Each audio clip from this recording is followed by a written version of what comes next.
You are now listening to the Add 10 Gallons Concrete Podcast. Wait, the answer was add 10 gallons? Add 10 gallons.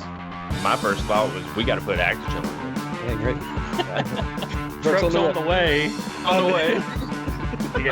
Yeah, okay. I've got two observations, neither of which are really educated or well thought out. Which are like most of my observations are. There aren't a lot of problems at a job site that can't be solved with a sack full of biscuits.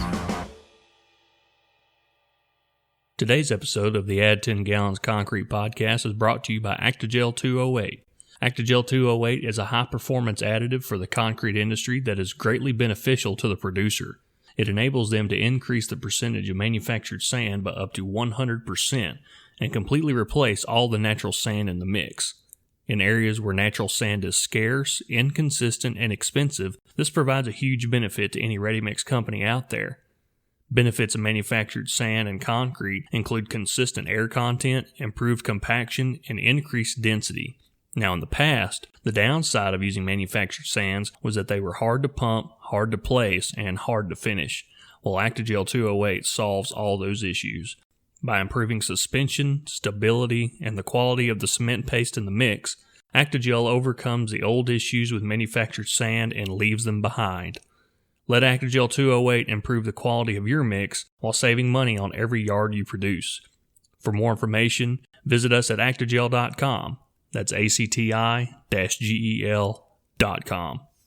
All right, everybody, welcome into the Add 10 Gallons Concrete Podcast. This is episode 7. It's been a little bit since we've talked to you last. It's been past the 2-week mark that we typically strive for. We try to give you guys an episode every 2 weeks, and in this case, it's a little bit after that. But that's good. That's good. That's because we're busy. We're doing stuff. We're traveling around. We're seeing people, talking to their face. Throwback to the olden times when you used to, shake somebody's hand on a job site. So we got to do all that recently. And because of that, the podcast is coming out a little bit late, but we do have a good one for you today. We have Dr. Heather Brown from the CIM program at Middle Tennessee State University, and we'll get into that conversation here shortly. But in the meantime, we'll check in with Paul and Joey. Paul, how's it going? Dude, I'm on cloud 9. We just did a podcast with Dr. Heather Brown. That's what it's all about, man.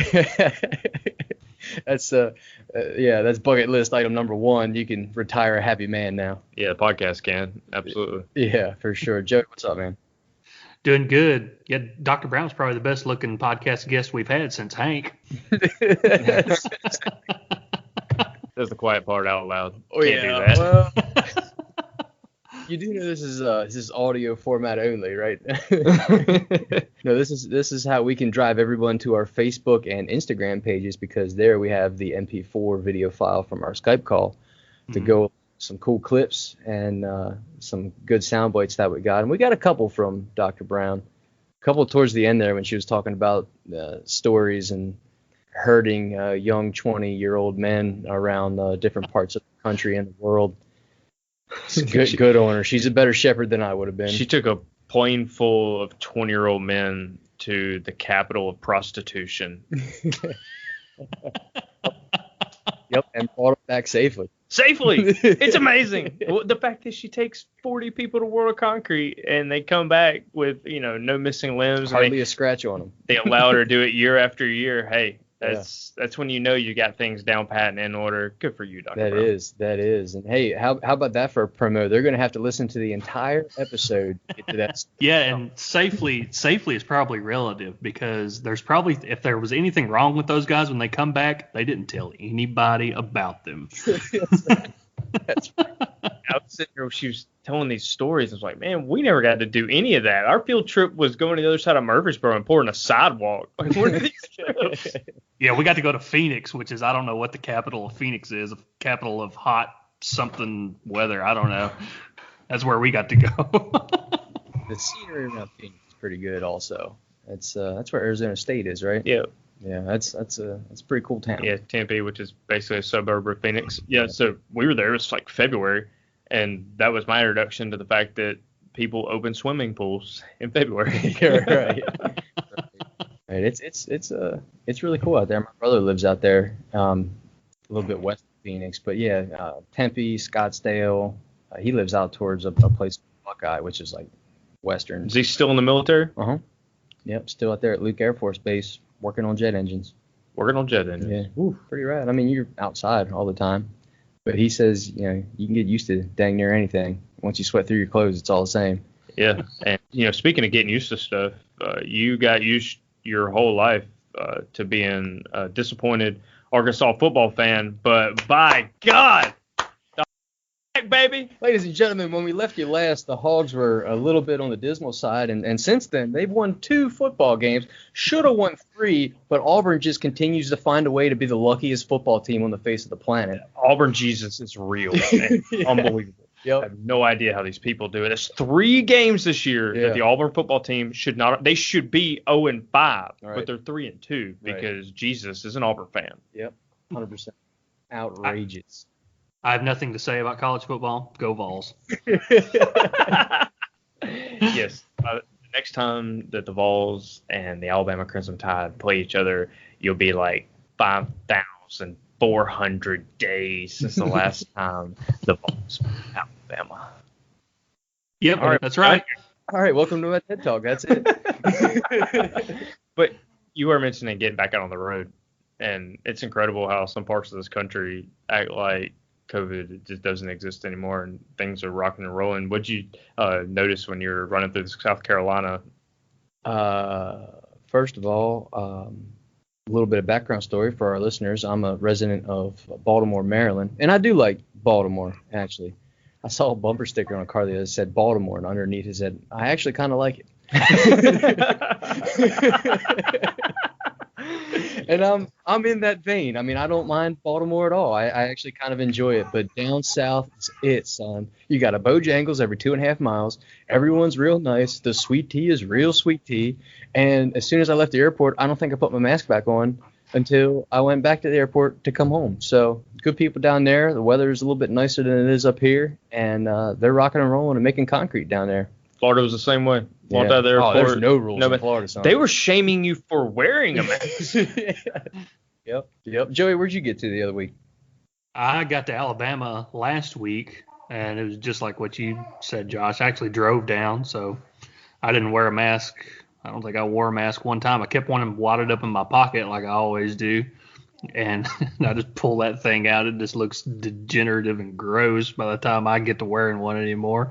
But no, Alabama's still Alabama.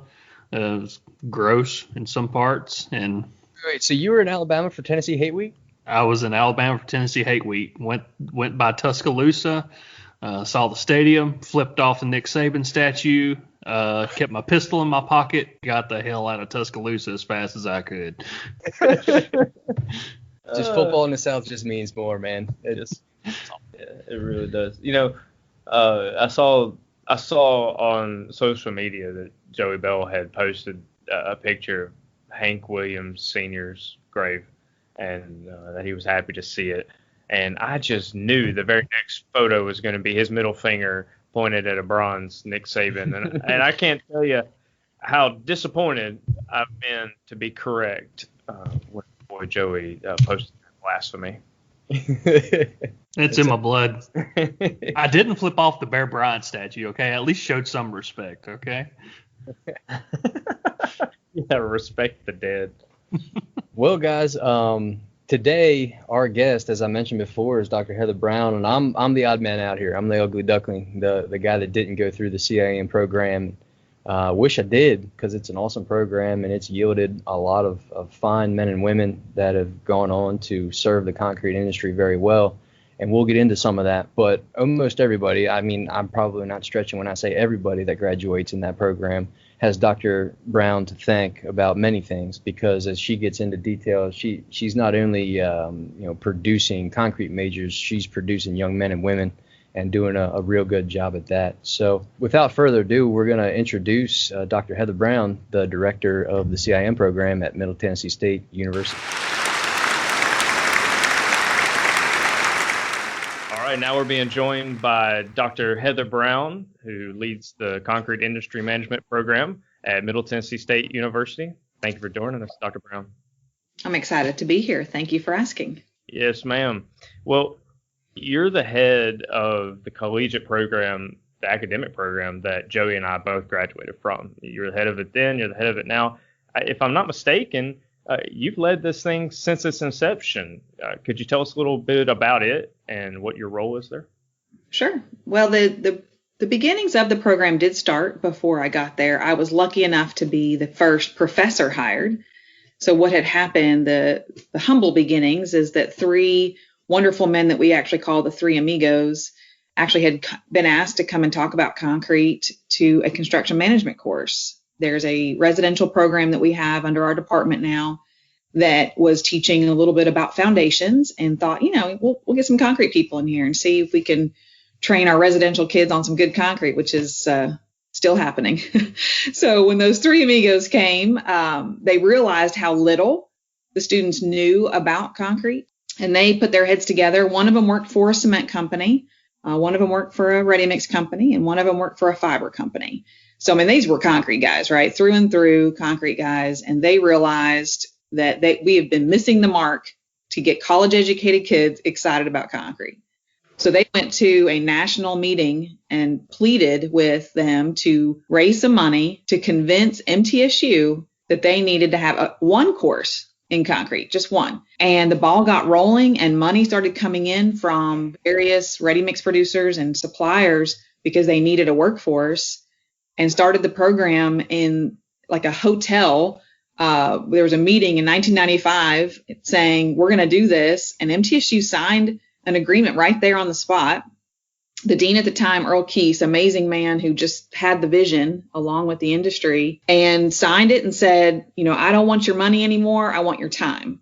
So the money had been given, and then it was about time. And those guys recruited so many people to come in and foster the program.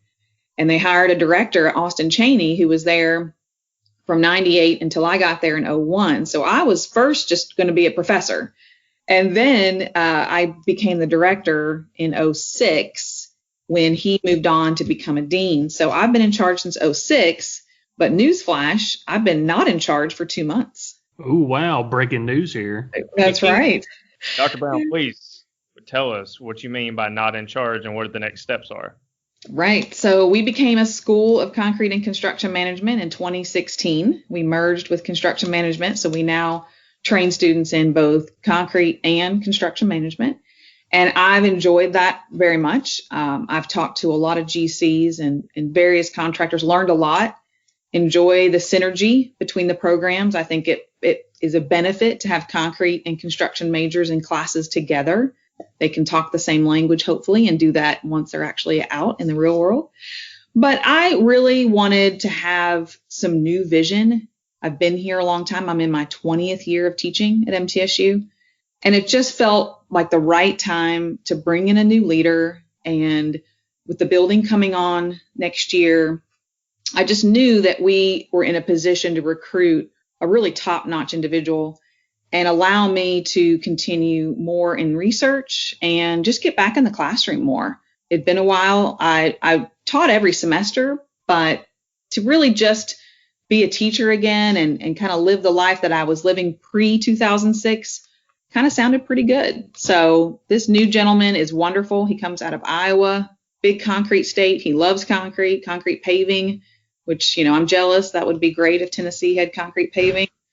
But nonetheless, he has just come in here, bull by the horns, just understands academia, but knows the industry, from top down. So I feel blessed that he was the one that picked us and we picked him, and we're off to the races. He's doing a great job. And then I turned CIM over to John Huddleston. So he is running CIM now, and I'm really excited about that because he's an alumni, from the program. And to be able to turn the reins over to somebody who is so invested in what CIM stands for is exciting. And he was ready. He was ready to take a leadership role. He has worked hard going through graduate school and being our lab manager and then professor. And so to hand those keys over to him for CIM was priceless moment for me, because I just felt like I was handing it off to a next generation leader. Absolutely. And with John Huddleston, he was there when we were there. I believe he was for that. And when I was a junior in the program, I had a research grant from MTSU to do a project there in the lab to design a novel concrete mix so that they could grow grapes vineyard using concrete posts rather than wood creosote posts. And I had no idea what I was doing. And if it weren't for John Huddleston, that project would have never gone anywhere. He was just instrumental to that, and really he gets all the credit for that thing being made, the mix working, the forms. He did everything. I literally knew nothing. I was so green, and he helped me out. I don't know how many hours he put into this thing alongside with me, or even before I show up and the forms were already built and he had everything ready for me, and I just had to learn, and that was just phenomenal. I thank him to this day for that. That's how he operates. He plugs himself, and he's been sort of the quiet, doer behind the scenes, doing things like that for students that sometimes go unappreciated. You appreciate it, but he was just in there in the trenches. And for him to be able to step up and now be the director, so he attends now the national meetings with our national steering committee. We are now awarding a 5th concrete school, another breaking news moment that's really fresh off the presses. Last week, we awarded a contract to South Dakota State. And so we will have a 5th concrete school. They'll serve about a 5-state region. Naturally, we were hoping for something a little more Midwest, and so we could serve a larger region. But South Dakota State is an impressive school. So we're excited about their school. They'll serve that upper kind of Midwest, North Central is what we're calling it. And then we will probably still pursue something in the Ohio, Michigan, Illinois region in the near future. Yeah, that sounds like a perfect place for a concrete program, especially Ohio. You got Chicago, Indianapolis, you got those big cities around there. That sounds like a perfect location for it. It does. We didn't get as many schools from that region to apply. We got 7 schools, and most of them were from sort of that concrete paving lane, Minnesota, Wisconsin, both North Dakota and South Dakota, and then Iowa. Those were the schools that really stepped up and wanted a concrete program. But we did get a little bit of interest from that Michigan, Ohio, Illinois. So I think that'll come to pass sooner than later. What's that process look like? What if they wanted to open a concrete school? What would you tell them to do? What's that process look like? So we do have a memorandum of understanding. It's pretty lengthy. All the things that we need a school to be. It's just very unique, the relationship that we have with the industry and the commitment that you have to have from your president on down, and then the local businesses, and then ultimately the employers is just critical. And then we then have to be able to fundraise to provide resources for the concrete majors to do some of the trips and provide lab experiences that state funds just don't cover. And so there's that piece of it. And then hiring concrete people to teach our students. I mean, it's very difficult to find somebody that has the academic credentials and loves concrete as much as we do. So find those people and put them in a university setting it takes time. So there's a lot of moving parts. We sort of call it the 3-legged stool: industry, roots on the ground, patrons, and then the university itself. But schools ask us a lot. We do get asked quite often if they can open up a concrete school, but we tell them you can teach concrete classes all day long, but you won't be endorsed by CIM unless you follow this memorandum of understanding. And so it's just been kind of a small club, which I kind of like. With all of your experience in the CIM program, how has it changed over the last 20 years or so from your humble beginnings that you spoke about till now? Talk about the interest and how the interest has changed. That's a great question, because the humble beginnings was really a singular part of the industry. The ready mix part of the industry was the original players that came to the table, and of course suppliers to ready mix. So at first we were called the ready mix program. I mean, for years, that's really who recruited from us and who knew about us. And so we would go to other events, the Precast show or the International Concrete Repair Institute show, or the American Society of Concrete Contractors, and they just didn't know who we were. And we wanted them to know, but we didn't understand yet how important it was going to be to grow the curriculum to meet their needs as well as the ready mix needs. So it took time between, I would say, 2005 to 2010. We started really creating more coursework to meet that specific market need, like concrete masonry. We have a whole course in just concrete masonry. We have a course in precast. We have a whole course in decorative concrete. And it was just a way to provide extra training for students that might want to go a little different direction. And then having everybody together in just fundamentals of concrete allowed those students to really just see it all, because you just don't always know that you're going to specialize as a junior in college. You don't really know where you're going to end up, but you need to see everything, but still have the opportunity to take some electives that specializes you in a way that makes you competitive. So that's been the biggest thing, is our curriculum has had to grow to get the whole industry behind us. And that's been exciting. I've appreciated the industry's versatility and hiring our students in so many different roles. I feel like we still open new doors on what our students can do. And that's probably my biggest message to parents is, don't just think because you're hiring a concrete kid or sending your kid to go study concrete and they'll ultimately get hired in the concrete business that they're just going to be placing sidewalks. I mean, there's so much more going on, and it's difficult to convince parents and sometimes young people that there's opportunities in different directions. You can be a different type of kid from the kid sitting next to you. You don't have to be the farm kid. You don't have to be the one that grew up around it. To really understand and appreciate a place for you. And in sense too, I mean, we have about 15% females. So that's always something that we're pushing, is letting girls know that there's a place for them too. Companies want them.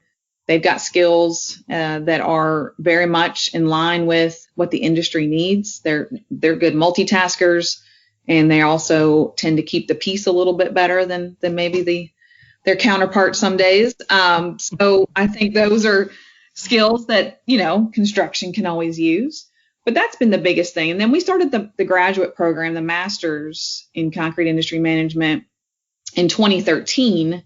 And so that was a big shot in the arm. We loved starting that because that was addressing a need for people that had already landed in the concrete business but didn't have a degree and were really just learning trial by fire. But they had been successful enough that their management was looking to promote them, and they just needed those extra business skills that would give them that leg up. So the MBA provides them that skill set and really that extra knowledge. And then it reintroduces them to a cohort of people that are out there that just kind of grows their network. And that's been positive. So we've had about 40 students graduate out of the graduate program, and that's been really positive too. Can you kind of go into what the differences are between the graduate program and the bachelor's that Paul and I have? What's different? What would it do for our careers? What would we expect once we got in there? Sure. It really is remarkably different. It's truly an MBA with a splash of concrete, whereas the CIM undergraduate is quite the opposite. It's a concrete degree with a splash of business. So we knew that the people that were coming into this were going to be, most of the students that come in, they're between 32 and 45 years old. They're in the busiest time of their life. They're having babies, they're getting married. It's not the time to be going back to school, but it typically is the right time to have a degree to, again, separate them potentially from some other folks in their business to show their management, they're ready to take on a bigger role.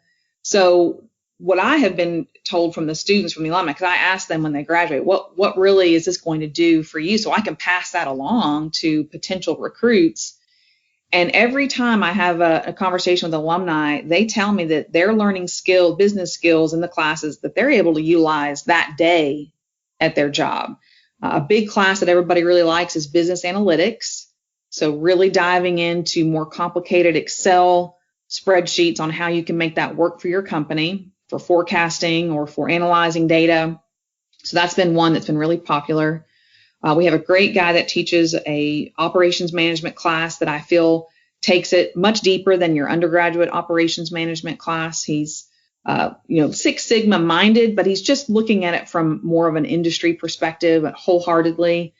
We have a great guy that does strategic development. And so that class is really helping you be an asset to your company as your company looks to position themselves for future opportunities. So you're part of that strategy, business decision mindset. So those have been 3 classes that have really jumped out for students. But then there's even a class on organizational behavior, just being able to manage people better, teams, project management. I mean, that's the name of this industry, really, is just being one big firefighter, project manager, and just being able to do that better. So I think it touches on a lot of different parts of what makes a person successful in that middle management, upper management world. Yeah, I like the sound of all that. That sounds pretty awesome. Let's kind of step back, going back to your beginnings. What got you into concrete material sciences? Tell us your story up to when you took the job at MTSU. Sure. So I do actually get asked that question quite often, and it's probably because I am female, maybe. That's probably the most obvious is, what's a girl like you, hanging out in concrete?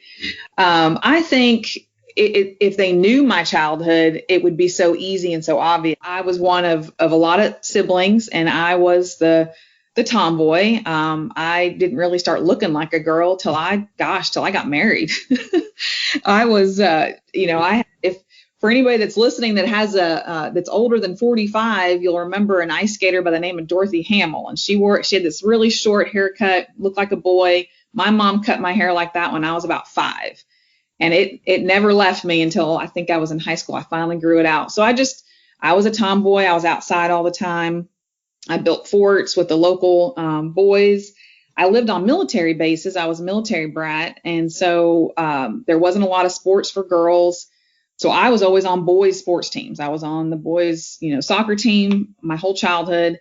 So being around boys was extremely comfortable. I was over at their house. They were at my house. We spent the night at each other's places, played Legos, Star Wars. I mean, you name it. It was just the way I was brought up. And my mom was very supportive of just me being me. And she never questioned why I only asked for, dirt bikes and things that boys liked. I never had a doll. I never had a Barbie.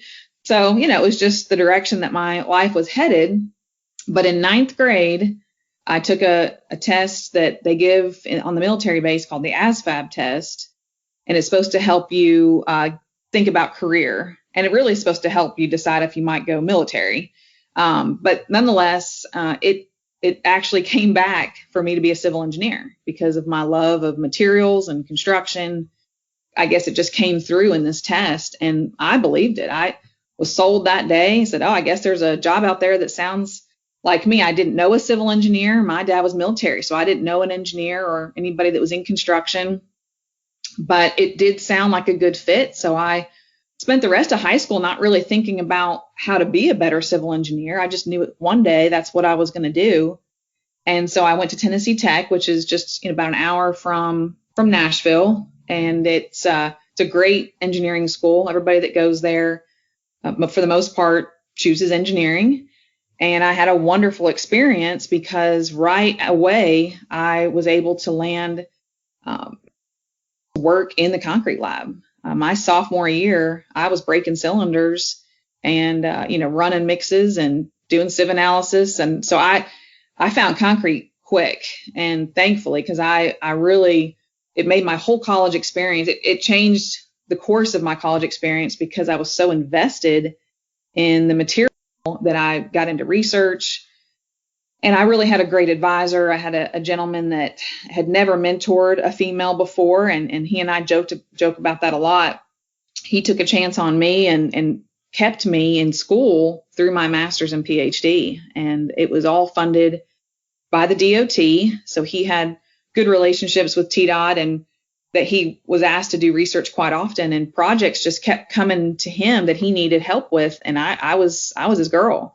Anything he needed done related to, and we did some asphalt and we did masonry, but I just kept going back to concrete. It was just something about it that made me excited for the future. It just seemed like it had so much innovation even then. And this was in the early to mid 90s. But I just saw it as something I could grow old with, literally.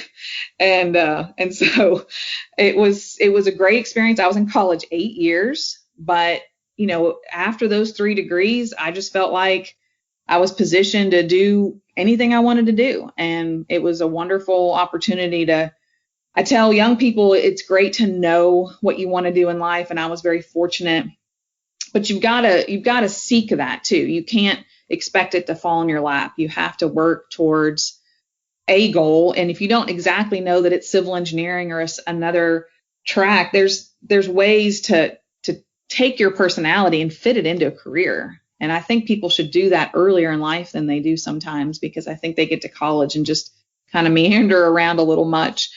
But I was very fortunate that I was able to start my college career knowing what I wanted to do and finish it, with a goal. And I was not going to be a teacher. That was the last thing on my list. I was going to go work in consulting or material testing. All of my graduate school was paid for by TDOT, and it was through the materials and test division. So I'd been working with them as a graduate student for 5 years, and I thought they were great. I thought they hung the moon, and they were good to me and allowed me to work on 840. We blew up some bridges and built some bridges back on 840. So we had fun times. And I was, considering to work for them. I actually interviewed a couple other places and settled on a job in Chicago when MTSU came calling. I was about to leave to move to Chicago. I had not signed the paper yet to go work in Chicago, but I was basically there. And a couple of guys came to Tennessee Tech and found me in the concrete lab and said, "Hey, we're starting the CIM program and we need a professor." So here I am. Well, that's a really inspiring background, and it's good to know that you kind of had an idea and a focus on what you wanted to do before you even got to college. I believe you're unique in that. If I can talk for the majority of college students out there, but you're also unique in the fact that you are a female in a male-dominated profession, I would say. And you mentioned that you have about a 15% rate of females in your program now. Is there anything you do that's unique to retain the female students that you have, or even recruit to try to get more females in there and try to mentor them through the processes and kind of use your success and your background to help them? So I would like to talk about that, because I think I do a good job of getting them in the door, but where I haven't been able to probably connect is how to keep some of them. And I think it's because every girl or every guy is going to be made of a little different stuff. And I think once you're in this business, you got to be made of some tough stuff. It doesn't matter what role you take in this business. If you don't have a tough exterior and potentially even a tough interior on most days, you're probably not going to make it. And so I guess I don't sugarcoat it enough while we have them to keep them, but I definitely can sell them on it. And I kind of let them fall out on their own. I don't really try to push a certain agenda by trying to have, a lot of females in just for the sake of having a lot of females. I really did think after all these years that we would have more than 15%. I always had this goal in my mind of 25%. 1 in 4 would be wonderful. But I just don't know that there's enough girls out there that could do this job in the industry. And I think Joey and Paul could probably agree to some extent that there's limits for even guys on their personality, on whether or not they're going to make it. And I've seen guys fall on their face. So it's definitely not just sequestered to females not making it. It's really just, it's a hard industry. And so how I sell it is that, again, females do bring some unique traits to the table. They absolutely do. And I think industry has figured that out. They're great project managers. They can bounce a lot of balls and definitely keep things moving. They're just naturally multitaskers. That's kind of in our DNA. But at the end of the day, it's a man's world.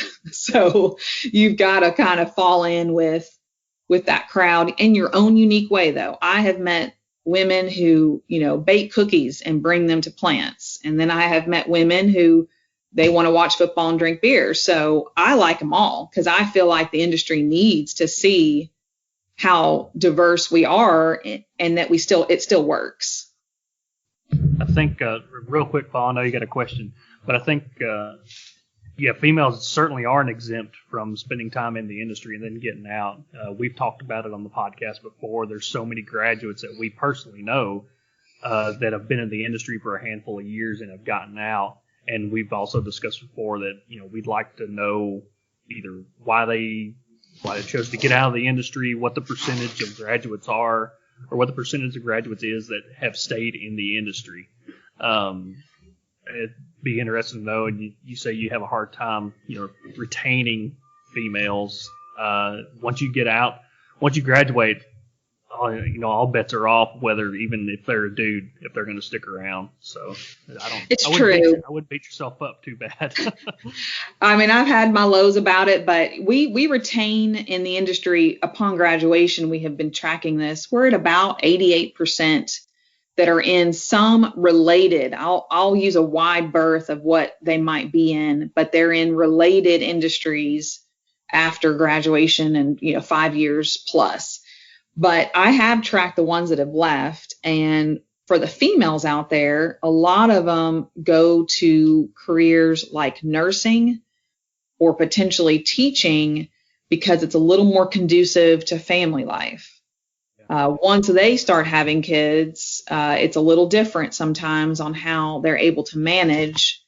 And the industry, depending upon the role that they're in, it may not just be feasible to do the job they're doing. Now, could they have gone and found another type of construction-related job, concrete-related job that might have been, more family-friendly? Maybe, but they sometimes are just quick to pull the trigger, escape, and then I've seen a few of them migrate back, though. We had an alumni in North Carolina. She left the cement industry to start a family and then went to nursing, did nursing for 6 or 7 years, and now she's back in the concrete business. So, it's in your blood. You got to come back. I'm actually glad you brought up the family thing. It was one of the things I wanted to touch on that wasn't in our pre-list here. You are an example of someone who has achieved and raised a family. You've got, 3 kids? Am I right? You got 3 kids? Two boys. Mm-hmm. Sorry. So it probably feels like 3 since they're both boys. But you've been successful and you've raised that family, but you're successful not by happenstance. You put in the work. And even as a student, I remember you would respond to my emails that I had sent you as an undergraduate, and you would respond and be like 11:45 at night. I'm like, what is this lady doing? I know I saw her in here at like 6:30 a.m. or 7 a.m. and not wearing sweatpants. No, you were dressed up for the job, but then also took care of your family and then took care of your work at night, well into the night sometimes. And that's hard work and that's dedication. So I think people can have it all if they want to. I'm a single father. It's just me and my little girl. And so I know what it means to go out and work really hard and then all night is with your little girl, and then when you put her to bed, you then get to clean the house and do the chores, and then wake up with her again in the morning, and then go back to work. So I know what that feels like, but for people who think they can't have it all, I think that's a misnomer. You have to find what avenue you can work in and how to tailor that to your life, and then work really hard like you did. And so how did you know? Or what was the light bulb? Was there any light bulb moment for you as you developed the CIM program and then began to have a family and you said, all right, let's buckle down and I'm going to be a good mother and lead a program that's never been created before? Well, I think that's exactly what I had to, tell myself every day is that I love my job and I couldn't imagine not continuing to be around something that was so exciting to grow. And I felt like I was growing another family. I mean, I actually think of my alumni as my kids because it's really something that I had a 3 or 4 year part of their life. And I'm very proud. It's one of the things I'm most proud of this job is seeing the accomplishments of the alumni and knowing that they've started a career that we're all going to be able to look back and see all of this infrastructure and all the projects that you've worked on and point to those. And it's just a long lasting legacy for everybody. And so by building you as alumni, you've built, the country. And that is it's a huge attaboy for me. And,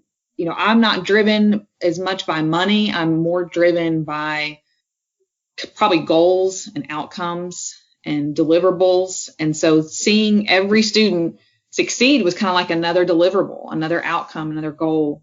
And I couldn't let go of that. And so I think if a person can find their passion, I don't think they would imagine their life without it. And I think family, although didn't come second, it was a close equal to my job. My job just always felt so, and 11:45 was my normal until a few years ago. I switched my schedule and I now get up at 4 and I start my emails now at 4 a.m. I switched it just to try something different, and I go to bed a little earlier, but so now if you email me, you'll get something at about 4:15. But I've enjoyed every minute of it. I did waver after I had my second child. I actually thought, am I crazy that I just still want to go back to work? I mean, that was what was in my head. And I felt I had that mom guilt, or every other moms at the local children's museum taking their kids. And I'm, going to the National Precast Show in some random city, USA. And I couldn't imagine my life without it. So I'm thankful that I have something that I want to get up and do every day. And I appreciate your comments about working hard and being a female and having family. But I can admit I am not on the trajectory that you two in the, Joey and Paul in this concrete business, and then the females and men that are out there. I'm sort of on the soft side of the business. I'm in academia, and I can admit that it is different. There's some flexibility in what I'm doing, and I'm able to kind of call my shots, which I enjoy, and kind of plan my day. But I'm in it to win it every day. Yeah, I can't imagine, even with me being in this job has allowed me much more flexibility than at the previous job when I was on the paving train, putting down airfields and taxiways. When we were working 12, 14-hour days in the summer, 6 days a week, sometimes 7. And that would have been hard enough as a male. I couldn't imagine being a female and being in that environment with that schedule. And then you're pregnant for 9 months. Right. And then after the kid is born, you take, however X amount of maternity leave. And if you did all that and then came back to that same environment, I cannot imagine what that would be like. And it was hard enough on me as a CIM graduate going out there and doing this stuff. I didn't have a clue what I was doing, so I got cussed out, once a week. But I couldn't imagine doing all that, being a mother and living that kind of life. So I get how some females can get out of the industry, and because a lot of us graduates, we start out on trajectories like that. We take these QC jobs, we take these field jobs, we take anything we can get because we need the experience. And that kind of lifestyle is more, is more keen towards a younger person that's able to stay up all night. We were staying up all night in college anyway for, reasons that can't be discussed on a public platform. But, I can't imagine being a female in this industry and not being in the field or something like that. Well, and one thing I do say to students too is you can gain street cred in a lot of different ways. Hats off to people who are able to do it like you just talked about, the paving train and the 12 to 14-hour days. But there are other ways, and so I sort of look at my career path as just another way that I was able to gain a foothold in the business. And there's a lot of opportunities like that. So that's what makes it, I think, another reason why it's such a great industry is. You go to an ACI convention and, you're talking to concrete nerds. They've never seen a paving train, but it's wonderful that they are in this business just like, you and me. And And it takes all of us, I think, to keep it high level, to keep it innovative, and to keep it at a respect level that architects and engineers continue, to go back to it and say, what are the concrete people doing? So I appreciate the diverse crowd of people that are in this business. What advice would you give to new graduates that are either graduating now or have just recently graduated? What advice would you impart to them? So I'm really a proponent of specializing your career. I feel like you really need to find a niche that you can be excited about and pursue, because I think that's what also brings so much to this industry is all the different products and all the different value engineering opportunities that we have, because it's, raw materials and all the kind of old guard ways that have been around aren't going to be around forever. And so the more you can kind of steep yourself in the science and not be afraid of the math and the business analytics side and the spreadsheets. And I feel like you've just got to dive in differently than you did in college. College, you're being taught how to learn, and you're being taught the 30,000 foot view of this industry. But you need to roll up your sleeves and dive into a subject matter and become the expert. Be somebody that people want to call when they have a question. That to me is the kind of person we should all want to be. But wouldn't it be great if everybody called, you for, a certain type of question? I mean, even if you got asked the same question over and over, it's just you are now the expert. And I feel like that is a career goal that people should have, no matter what part of the business they're in. Yeah, that's excellent. We know friends in the industry that are those people that we call when we have a question about certain things. Episode 1, Ryan Betts. Yeah. Exactly. Yeah, if you don't know Ryan Betts, I wish you did. I do. He's great. Yeah. And that's the thing is, Ryan Betts is going to be 65 someday. There's got to be another Ryan Betts. And that's what I tell the kids is we've got to keep having a pipeline of people that want to be the leaders of the industry. That's never going to end. And one way to get experience in a niche or something that's going to be the future is by training yourself at MTSU in the concrete lab. And you guys are always taking on the next forefront of research projects for the concrete industry. So can you tell us any of the research that you're working on now and things that we can expect to come out of the MTSU lab? Absolutely. Now that I'm not sitting in meetings about meetings, I'm actually doing a lot more research. So we're working on a couple of different projects right now in the lab. I've got a Portland limestone cement study going on. That's, big right now. Everybody's trying to find kind of low-hanging fruit on how to be more environmentally conscious. And so now that that's an approved cement substitute, I think people are all jumping on it. So we're checking out the Lehigh Hansen, EcoSim product, and we're comparing and contrasting that to a couple of other sources of potential PLCs. So that's one study. One of my really exciting studies I've got going on is cement stabilization in Tennessee. I've really enjoyed that. It's got me out on paving jobs again. It's been a while since I've been around asphalt. So I've enjoyed just being around that crowd. I like, just the industry from a paving, heavy civil perspective.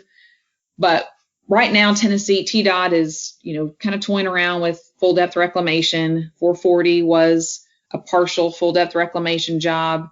And we've now secured 2 other projects in Tennessee, really more state routes, industrial access roads that are a better fit for FDR.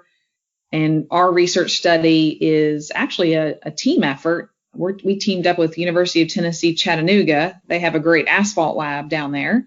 And of course, we've got our concrete lab. So we're sharing this project where they're running the asphalt mixes and looking at a lot of the overall kind of mechanistic empirical design of the full depth pavement. And then I'm particularly looking at the subgrade and the sub base and the cement stabilizing agent, and just looking at those properties.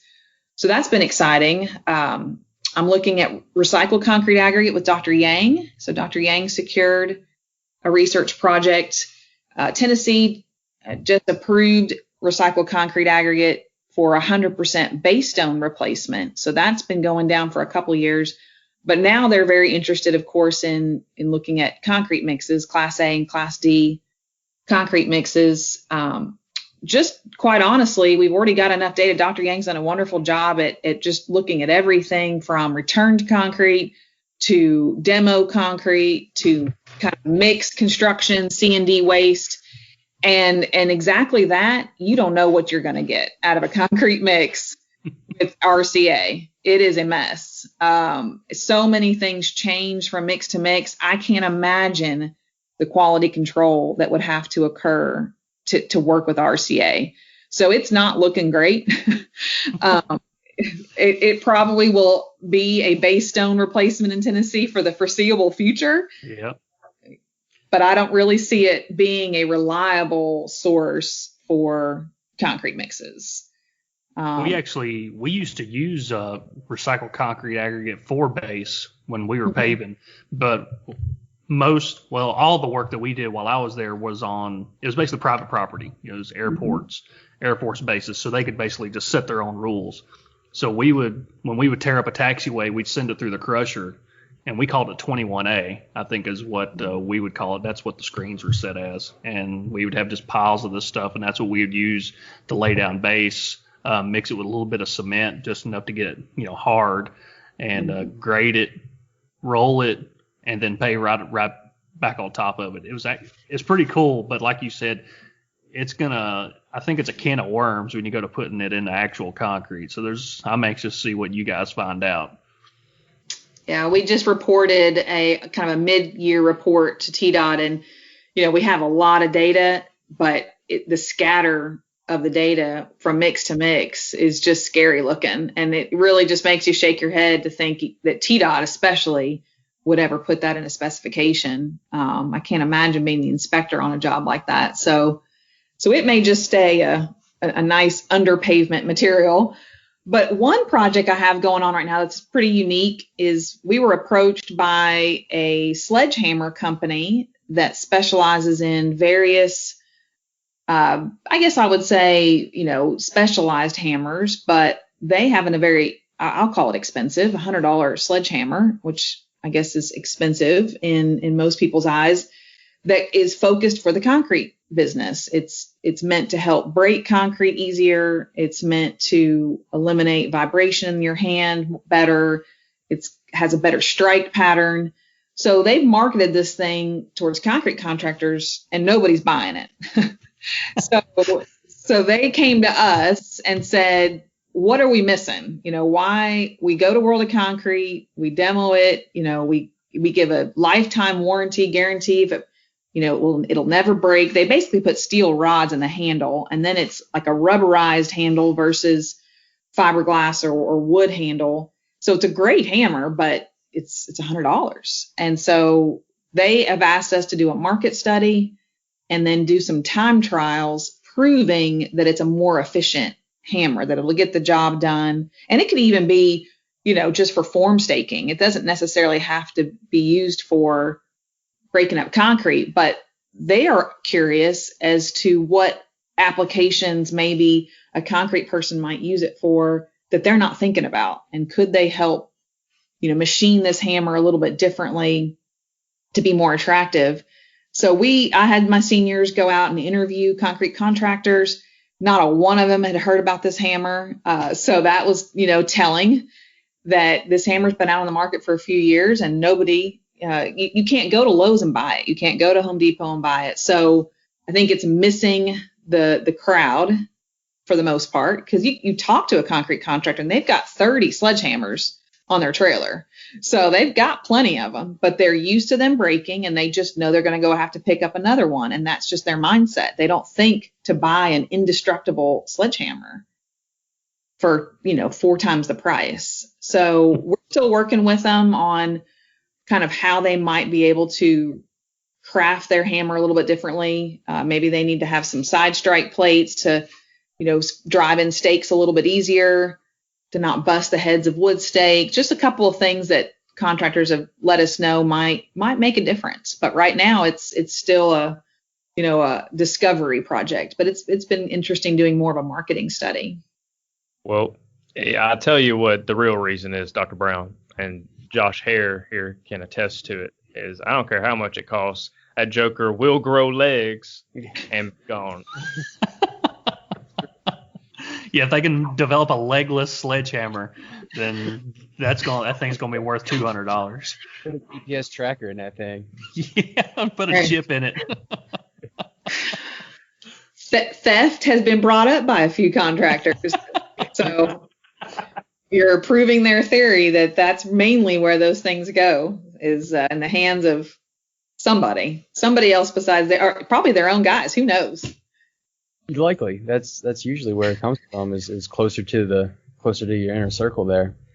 What pops into mind if I were to ask you, what's your favorite project that you've done? I mean, the Sledgehammer project, the Portland Limestone projects, and you have so much experience doing projects for outside vendors and ready mix contractors and so on and so forth. Do you have a favorite project that you've done since being there?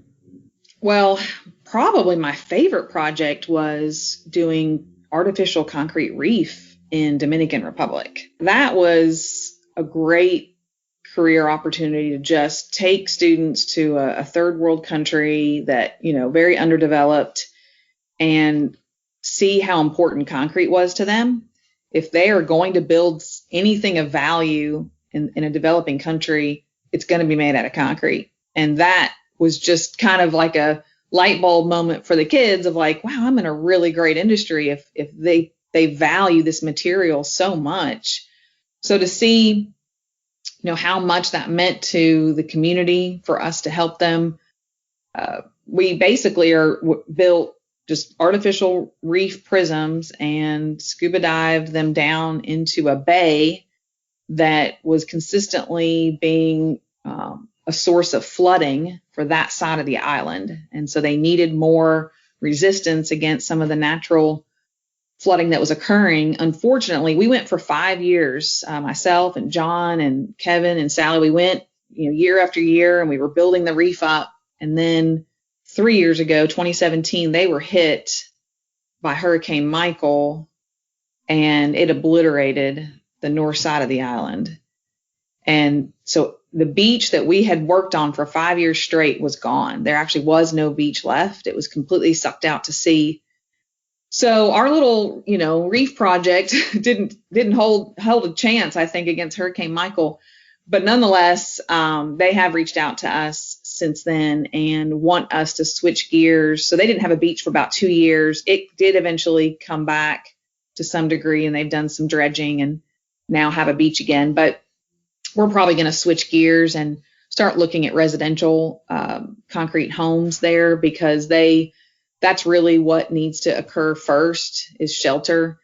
They had block homes, but they were in large part cracked with, very shoddy roofs. And so just going in and doing some proper construction would really probably mean more to more community members than the reef.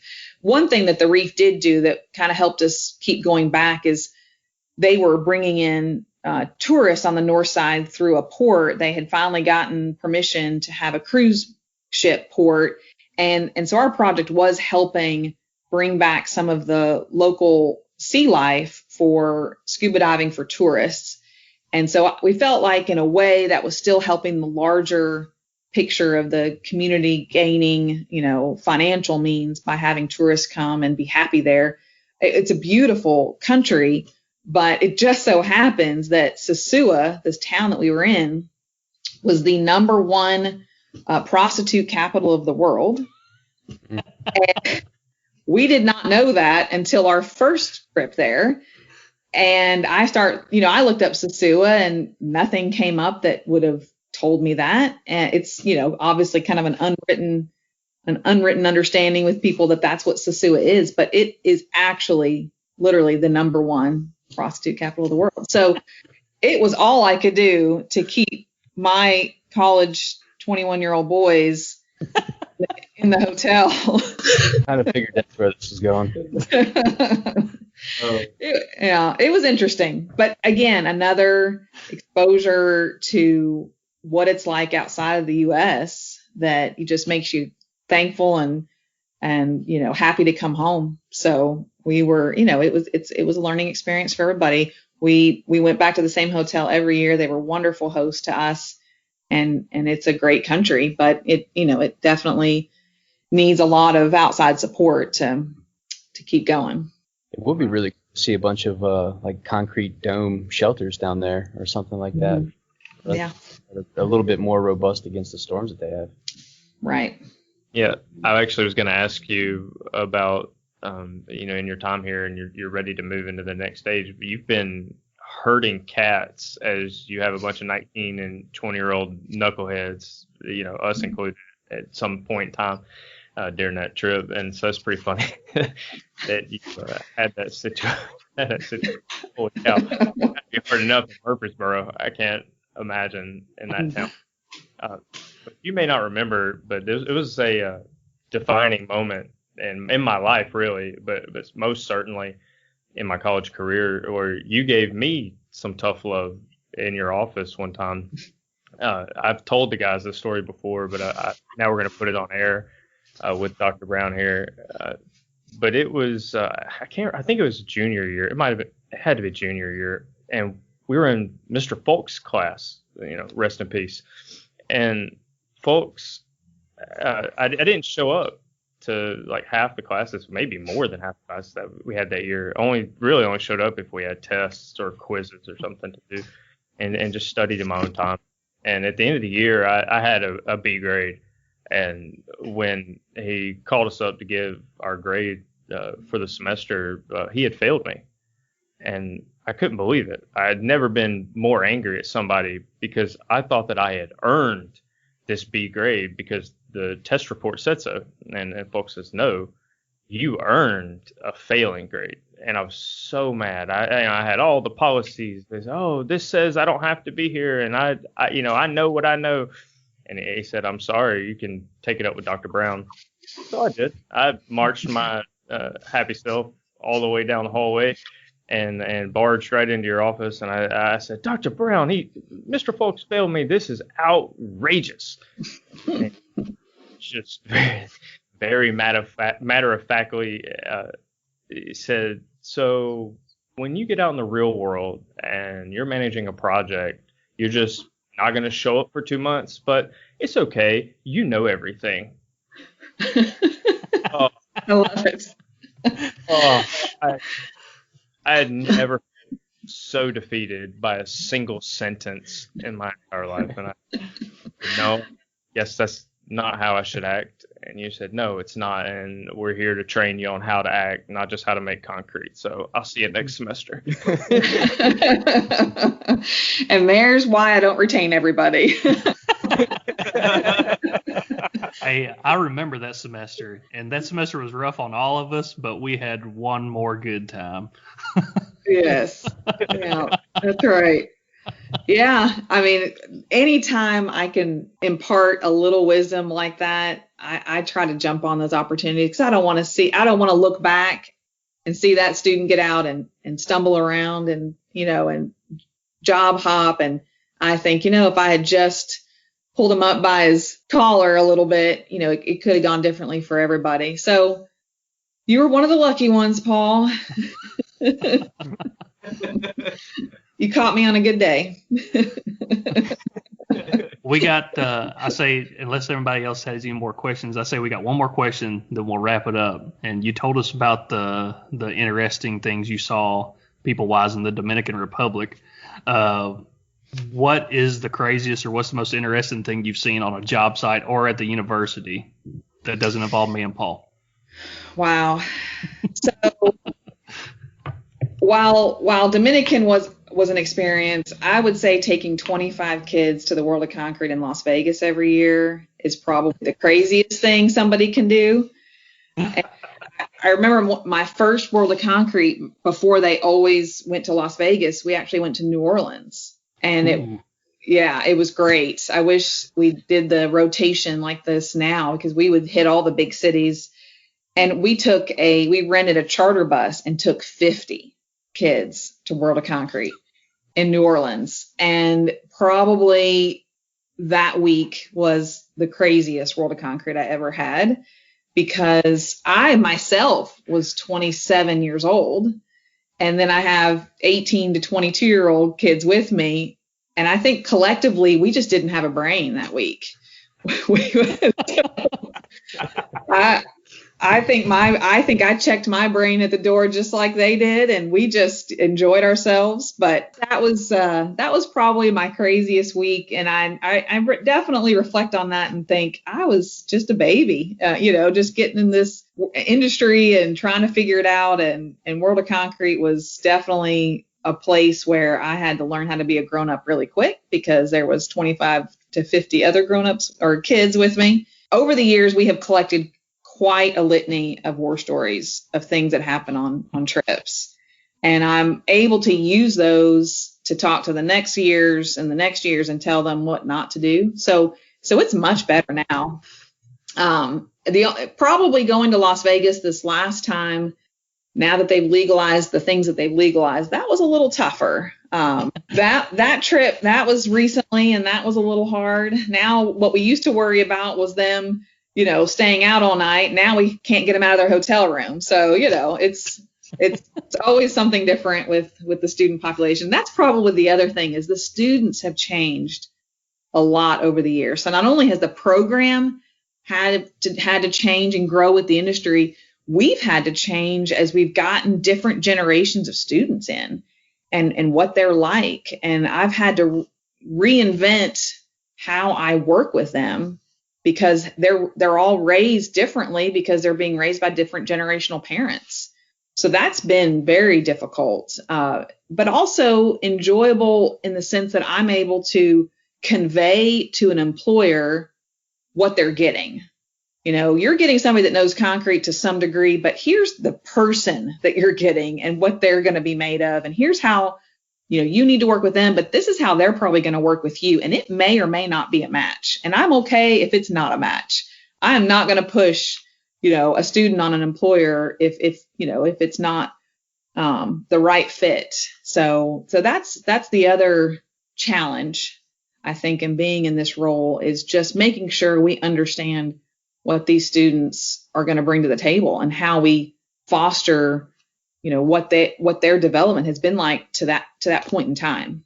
I love that Joey was trying to end on a high note, but there was one more question I had that is a little more serious, but I'm very interested, because when Joey and I were in school, the economy fell out.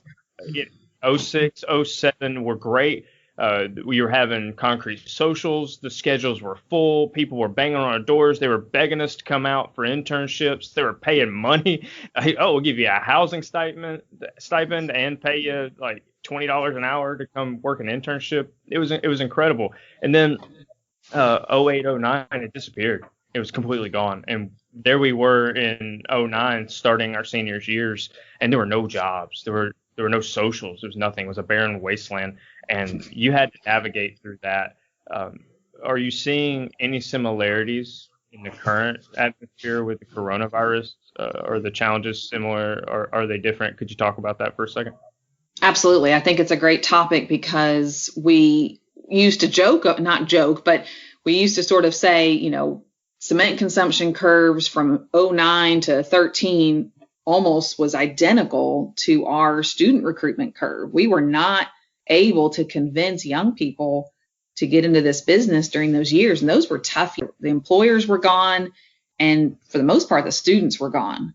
We went from over 400 students in 08, 09 to almost 150 in 2012, 2013. So we got killed, just like the industry. So we had to rebuild and figure out, how are we going to, weather the few lean years that were still ahead of us, because 12 and 13 still weren't healthy years. We really didn't probably fully rebound until 14 or 15. But I'll tell you, the last 2 years has been very reminiscent of 06 and 07. the boom years. We have been, beating employers off with a stick. It's been wonderful. However, we haven't had enough students necessarily to supply just like before. So we were clamoring at getting more students. And now we're sitting here again, over 400 students, and coronavirus hits. And here, it's just deja vu. Oh my goodness. So what has been different about this one though is everybody's for the most part still busy. So my students are working. They're working primarily part-time jobs, and they're able to do that even more so because we're online in some cases at MTSU. So they're actually working more hours at a construction or concrete related job, zooming in to their classes at MTSU and building quite a resume over these last 8 months. And so I'm not keeping them from that. I'm telling them, go work as much as you can, zoom into my class any day you want, because you're going to need that experience once people aren't busy and people are, a little hungrier, and they can only make a few choices on some key hires. You need to be that guy or girl that has as much experience as possible to be the one that gets hired. So I believe that we are not quite at the point where our students are not getting jobs completely, but we're seeing less and less employers with full-time positions available for next year. The internship program almost all but vanished this summer. Nobody wanted to have an intern on their job site. The liability was just something they didn't want to mess with. So while I had part-time and full-time guys, covered, my interns they struggled. So they all went and found what I would just more call labor jobs in the industry. I mean, I had a guy that got a job, sweeping floors in new residential home construction just to get his foot in the door. So I think the verdict is still out a little bit on what next year's full-time graduates will be doing, but I don't think it's going to be a bright picture, unfortunately. Let's hope it's not as bad as 2009, and let's hope it doesn't last as long. But I do think architects are a little less busy right now. And I've heard the statistic that there's less cranes being ordered for big high-rise jobs. So all that means something for us concrete folks, at some point. It's just not been as evident in the yardage that is being poured right now because people have been backlogged. But that's going to break at some point. Yeah, we hear the same thing. We travel to a lot of different places in the United States doing work, and they're saying the same thing, that they're still busy now, but when they look at the projects that were on the books for 2021, they might have had 9 projects, and now they've only got 1 or 2, and it's because of the government-imposed shutdown. It wasn't anything that the economy did. There was an outside factor that came in and shut down that economy. But that didn't make it not hurt for the people that own these projects. And so they end up selling them or postpone them or whatever. And because of that, there's still uncertainty. But there is a chance that they still come back because it wasn't a true recession. It was a suppression. There's still a chance that when that relief valve lets go, that things could bounce back, and I hope they do for these graduates, because Joey and I were there. We know how scary that was, not knowing what we were going to do. We just spent all this time learning all this stuff, and there was nobody to hire us. And it's good to hear that you're consistent in what you said. Zoom in. You need these skills. You need to be the person that they can hire when they've only got a few choices. And that was me. You did that for me. I was interning at Lafarge, and they tried to hire me right at the end of my internship, but I still had 3 more classes I had to do.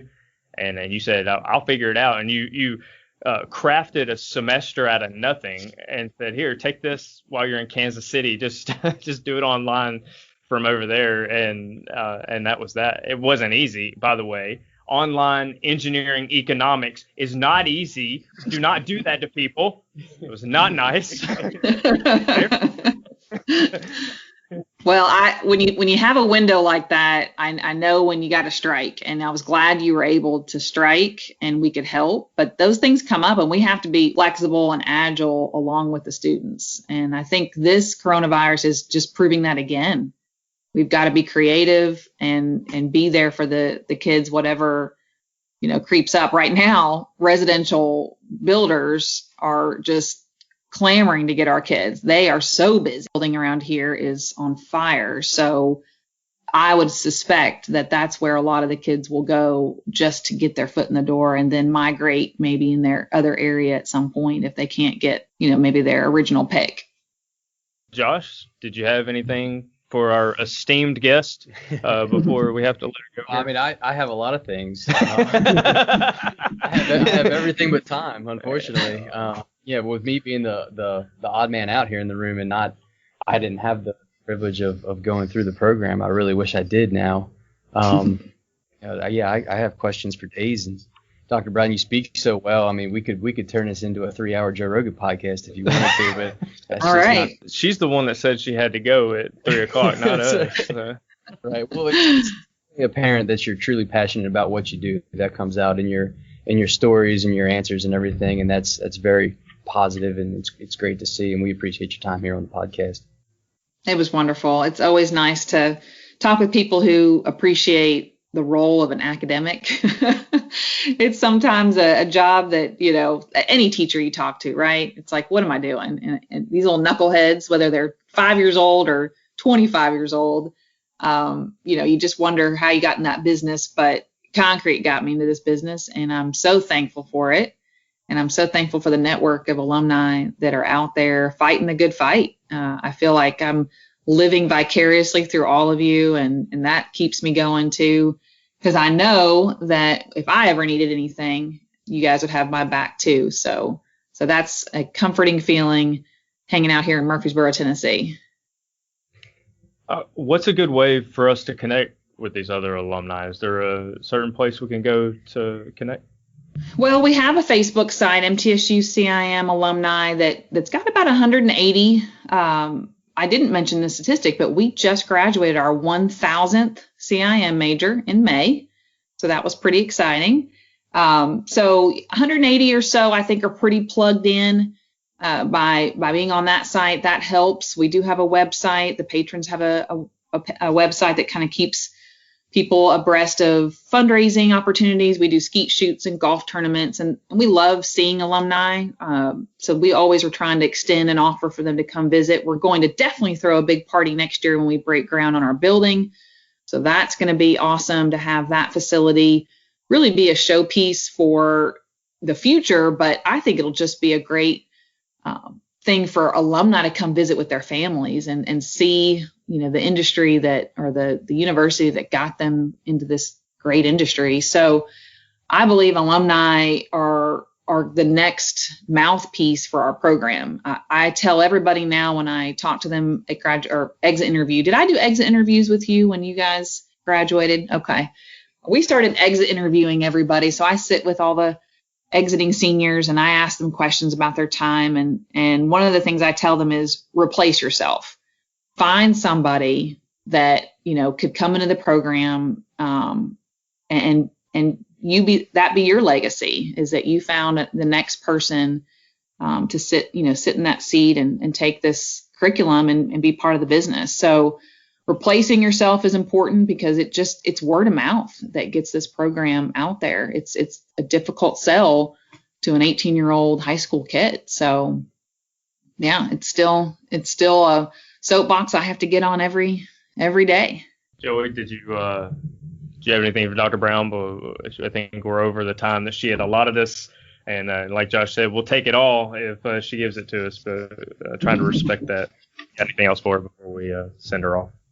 No, not a whole lot. Just thank you, Dr. Brown, for everything you've done for us, everything you are doing for the industry. We really appreciate it. Just stay out of those nasty asphalt plants you're talking about. Get away from That's right. I knew he'd say something. She didn't see the face he made when she started talking about asphalt. She was all. Oh, I did.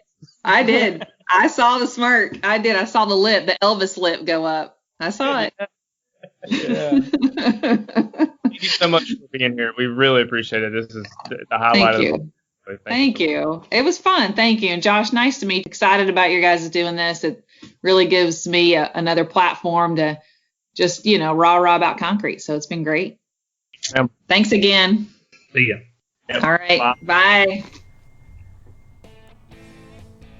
All right, that's going to do it for episode 7. One final thank you to Dr. Brown for being on the podcast. We certainly enjoyed it, and we hope that you did too. If you did, leave us a 5-star review wherever you get your podcasts and listen to the Add 10 Gallons Concrete podcast. Also, don't forget to go check out our Facebook and Instagram pages where we have a video element to the show. The MP4 files that we have when we do the Skype interview, we post certain clips of that on the social media as promos for the show. We throw that out there for your personal enjoyment, and hopefully we can draw more listeners to the podcast itself as it grows in popularity each and every episode. Be sure to tell your friend about it, and hopefully we'll have a bigger and better episode each and every time. Until episode 8 comes out, we'll talk to you then, and be good in the meantime.